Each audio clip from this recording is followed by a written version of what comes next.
قد نزل عليكم يوم العيد ويوم الكرامة والمزيد ضيافة لكم من الله الكريم فعظموه حق التعظيم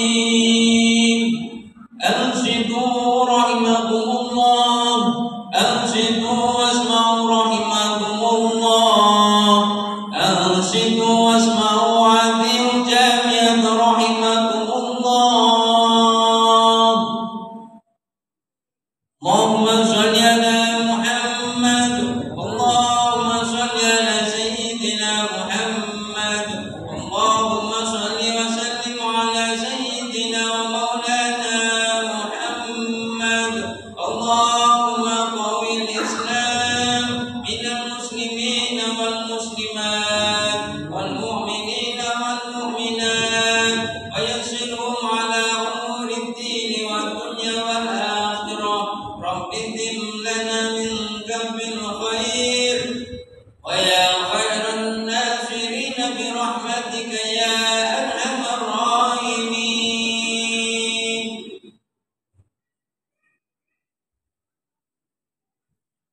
Assalamualaikum warahmatullahi wabarakatuh.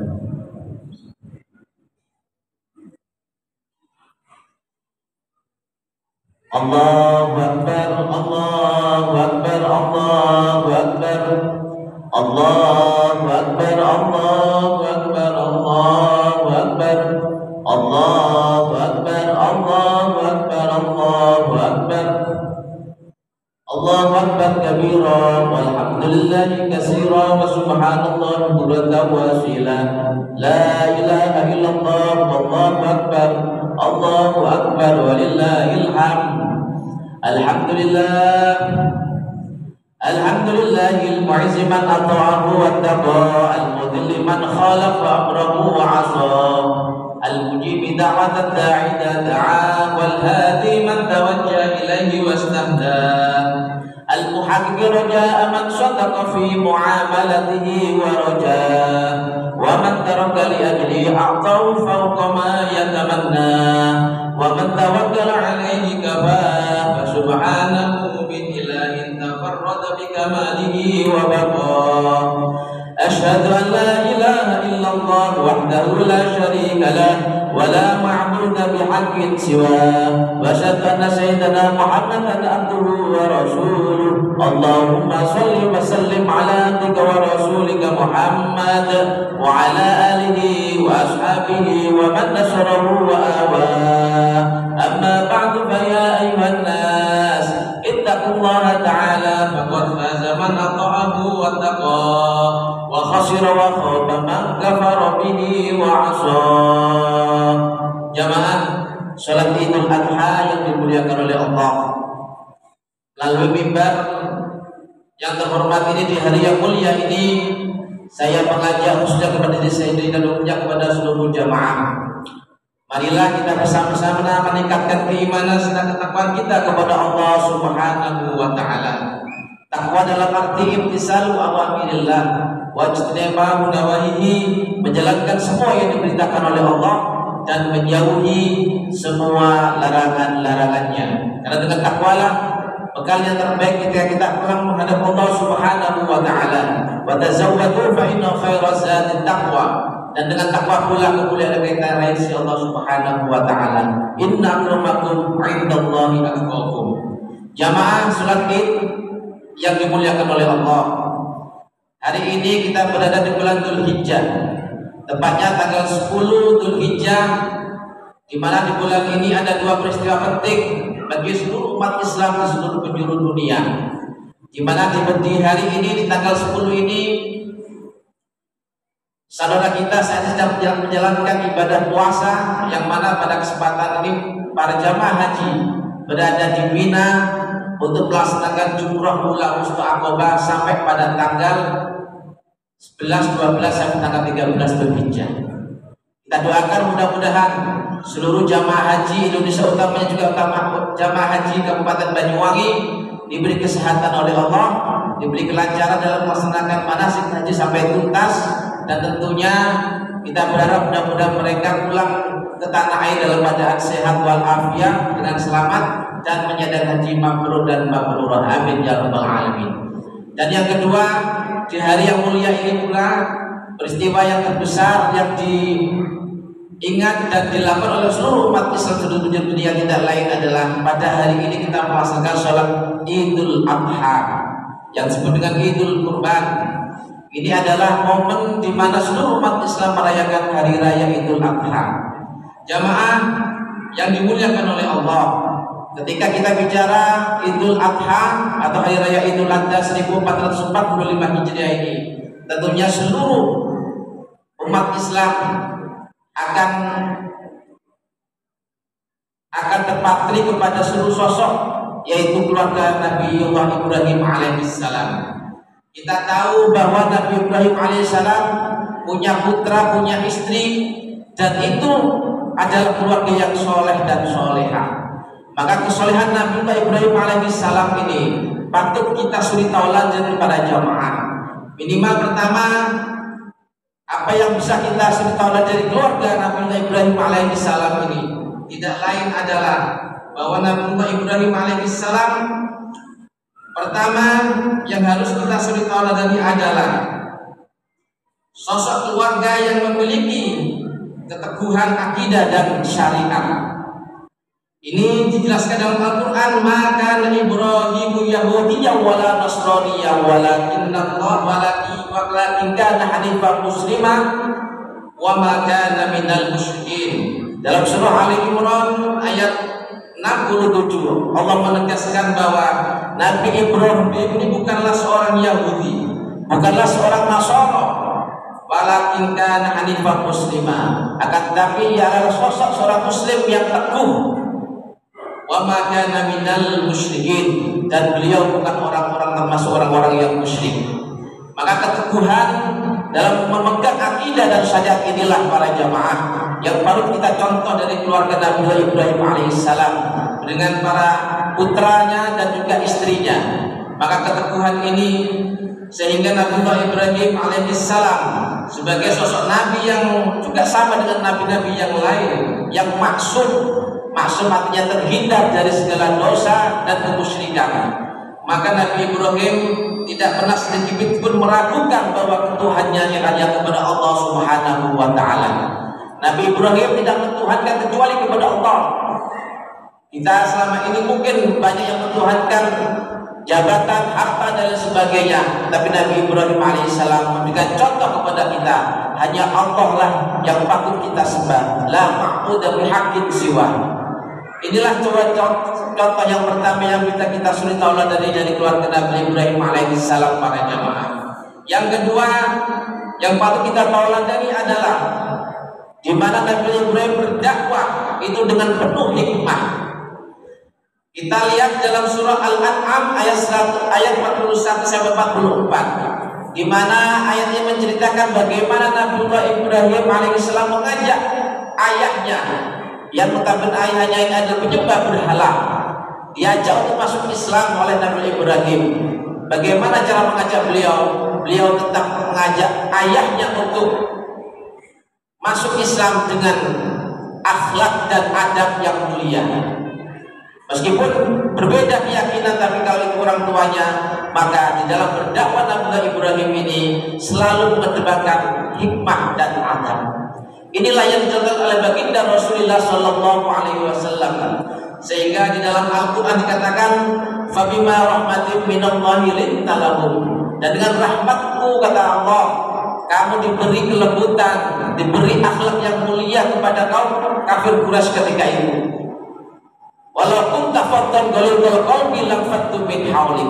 Seandainya engkau Muhammad mendakwakan dengan cara kekerasan, dengan kekerasan hati, lam fattu min haulik, niscaya orang kafir Quraisy ketika itu akan menghindar, akan lari dari Nabi Muhammad sallallahu alaihi wasallam. Ini penting para jamaah, bahwa berdakwah itu haruslah dengan hikmah, dengan akhlak yang terpuji. Karena prinsip dalam berdakwah itu adalah mendidik, bukan membidik. Berdakwah itu adalah merangkul, bukan memukul. Berdakwah itu adalah dengan berargumentasi, bukan memprovokasi.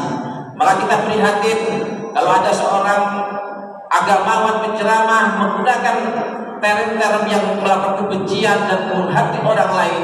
Ini pada hakikatnya tidaklah menceritakan lagi apa yang dilakukan oleh Nabi Ibrahim alaihissalam. Kita lihat di medsos begitu banyak cacian, makian, dan mungkin juga hoax yang ditebarkan dalam rangka untuk menghantam orang lain, padahal itu bukanlah dakwah yang diajarkan oleh baginda Rasulullah Sallallahu Alaihi Wasallam. Jamaah yang dimuliakan oleh Allah. Dan yang ketiga, salah satu ketauladanan dari kesolehan keluarga Ibrahim alaihissalam tidak lain adalah Nabiullah Ibrahim ini berilmu dan dianugerahi argumentasi atau hujjah yang kuat oleh Allah Subhanahu wa taala. Kita lihat dalam surah Al-An'am ayat 83, Allah mengatakan wa tilka hujjatuna ayatuha Ibrahim ala qaumihi. Dan kami berikan hujjah-hujjah yang kuat kepada Nabi Ibrahim terhadap kaumnya. Maka berilmu dan argumentasi ini adalah contoh yang diberikan Rasulullah dan diberikan oleh Nabi Ibrahim kepada kita bersama para jamaah. Maka berilmu dan berargumentasi yang kuat ini adalah bagian daripada perilaku dan juga akhlak daripada Nabi Ibrahim alaihissalam. Maka kita jangan hanya mengandalkan nasab, tapi bagaimana ilmu dalam kita beramal inilah yang terpenting. Bahkan Allah Subhanahu wa taala dalam ayat dalam Al-Qur'an mengatakan yarfa'illahu alladziina aamanu minkum walladziina utul ilma darajat. Bahwa Allah akan mengangkat derajat seseorang yang berilmu. Bukanlah Allah mengangkat derajat orang yang hanya nasabnya saja. Tidak penting mengandalkan nasab para jamaah, karena hari ini banyak orang mengandalkan nasab tapi tidak berilmu. Maka Nabi Ibrahim mengajar kepada kita bahwa berilmu dan berhujjah dengan benar ini bagian daripada ajaran yang disuruh tauladan oleh Nabi Ibrahim alaihissalam kepada kita bersama. Jamaah yang dimuliakan Allah, Allahu Akbar, Allahu Akbar, walillahil hamd. Tentunya Nabi Ibrahim, kalau kita mengacu kepada ayat yang mengatakan bahwa Nabi Ibrahim ini adalah sebagai nenek moyangnya para nabi. Tentunya seluruh nabi-nabi yang ada ini semuanya adalah keturunan dari Nabi Ibrahim alaihissalam. Karena apa? Beliau diberi ilmu dan hujah yang kuat untuk bagaimana membentengi perjuangannya dalam rangka melawan musuh-musuh beliau ketika menyebarkan agama ketika itu. Maka ini penting untuk kita bekali bersama para jamaah agar supaya kita menjadi orang-orang yang berilmu dan tentunya memiliki hujah yang kuat dalam rangka mempertahankan akidah dan ajaran yang kita anut para jamaah. Ikhwani fiddin rahimani rahimakumullah. Dan keteladanan yang berikutnya yang bisa kita contoh dari Ibrahim alaihissalam tidak lain adalah dalam bidang berjuang menegakkan agama Allah Subhanahu wa taala, tidak mengenal takut sama sekali. Rezeki telah diatur oleh Allah dan juga ajal telah ditentukan oleh Allah Subhanahu wa taala. Sepenuhnya Allah Subhanahu wa taala telah menolong Nabi Ibrahim dari seluruh ancaman yang mengancam kepada Nabi Ibrahim ketika itu. Bagaimana ketika Nabi Ibrahim dibakar oleh Raja Namrud ketika itu, maka tanpa gentar sama sekali Nabi Ibrahim, bahkan kata Al-Quran mengatakan qulna ya narukuni barda wa salaman ala Ibrahim. Maka ini bukti bahwa Nabi Ibrahim memiliki keteguhan dan juga tidak takut kepada siapapun di dalam berdakwah dan di dalam mengajarkan syariat Islam. Dan yang kelima para jamaah yang patut kita suri tahu dari Nabi Ibrahim alaihissalam tidak lain adalah Nabi Ibrahim alaihissalam mengajarkan kepada kita bersama tentang pentingnya bertawakal dan juga diiringi dengan ikhtiar yang maksimal. Kita tahu bahwa ini tercermin dari peristiwa di mana Nabi Ibrahim alaihissalam meninggalkan Siti Hajar dan Ismail ketika di padang tandus yang besar tanpa air, ditinggal karena untuk menjalankan perintah Allah Subhanahu wa taala.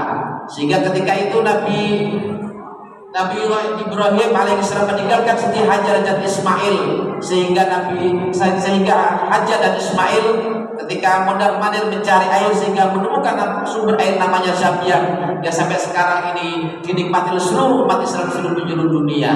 Ini menunjukkan bahwa bertawakal ini tidak cukup, tapi harus dibarengi dengan ikhtiar yang maksimal.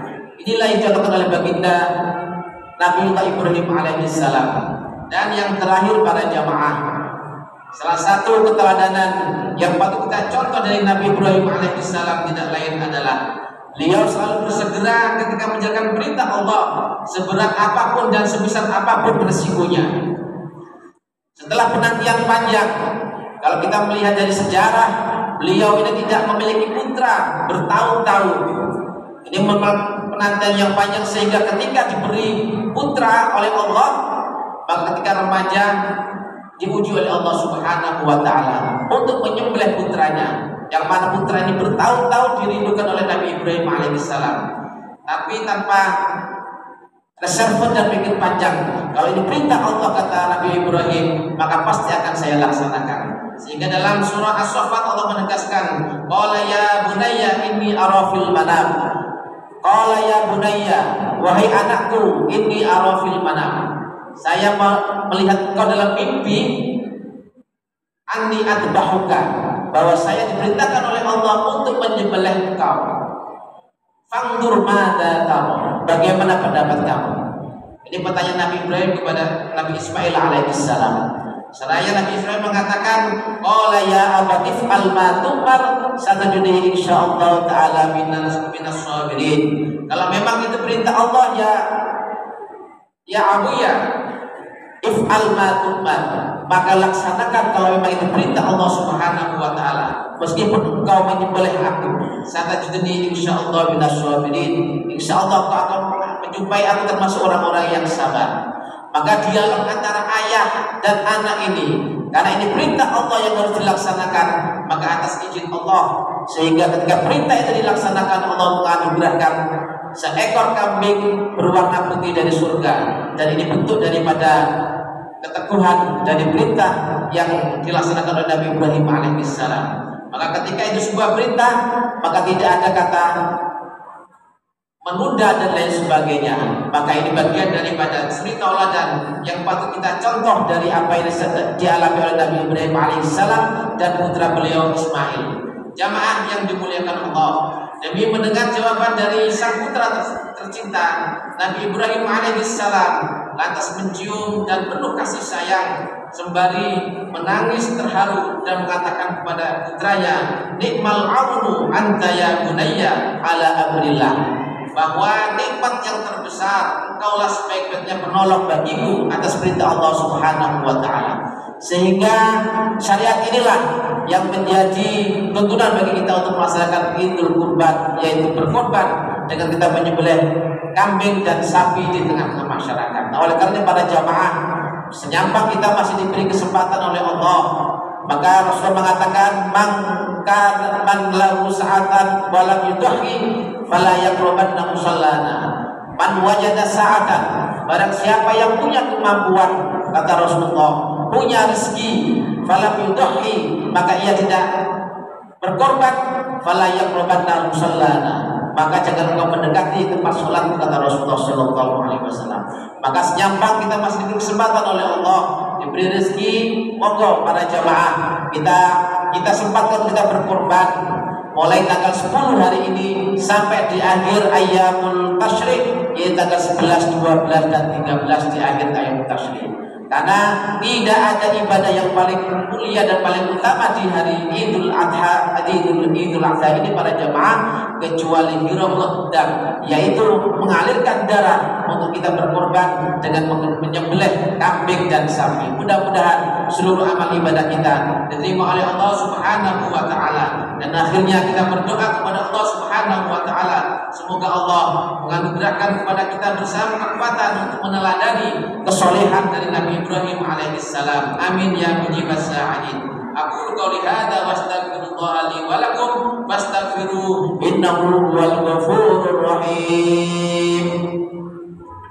Allahumma shalli wa sallim ala sayyidina wa maulana Muhammad.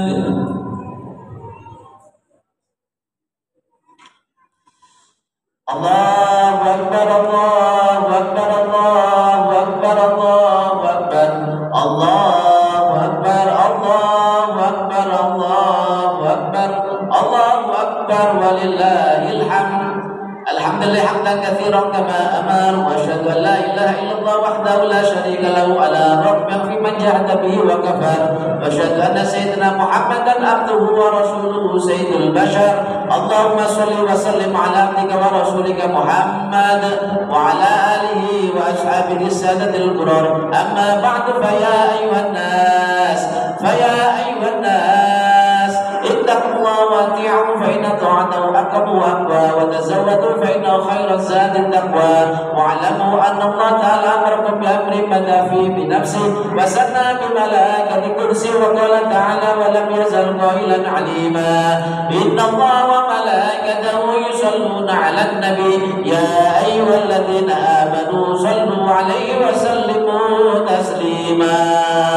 اللهم صل وسلم وبارك عليه وعلى آله وارض عن وعمر وعثمان وعلي وسائر أصحاب نبيك أجمعين وعن التابعين وتابع التابعين ومن تبعهم بإحسان إلى يوم الدين. اللهم الزم المسلمين وأذل الشرك والمشركين ودبر أعداء الدين. اللهم اقم على الجهاد واقمع أهل الشرك والفساد والعناد، واقصر رحمتك على العباد يا من له الدنيا والآخرة وإليه المعاد. اللهم اغفر للمسلمين والمسلمات والمؤمنين والمؤمنات الأحياء منهم والأموات. اللهم اكتب على التائبين واغفر ذنوب المذنبين واشف مرضى المسلمين واكتب الصحة والعافية والسلامة والتوفيق والهداية لنا ولكافة المسلمين في بارك وبارك أجمعين. يا رب بالمصطفى بلغ مقاصدنا واغفر لنا ما مضى يا واسع الكرم. ربنا آتنا في الدنيا حسنة وفي الآخرة حسنة وقنا عذاب النار. عباد الله إن الله يأمركم بالعدل والإحسان وإيتاء ذي القربى وينهى عن الفحشاء والمنكر والبغي يعظكم لعلكم تذكرون. فاذكروا الله العظيم يذكركم واسألوه من فضله يؤتكم، ولا ذكر الله أعز وأجل وأكبر.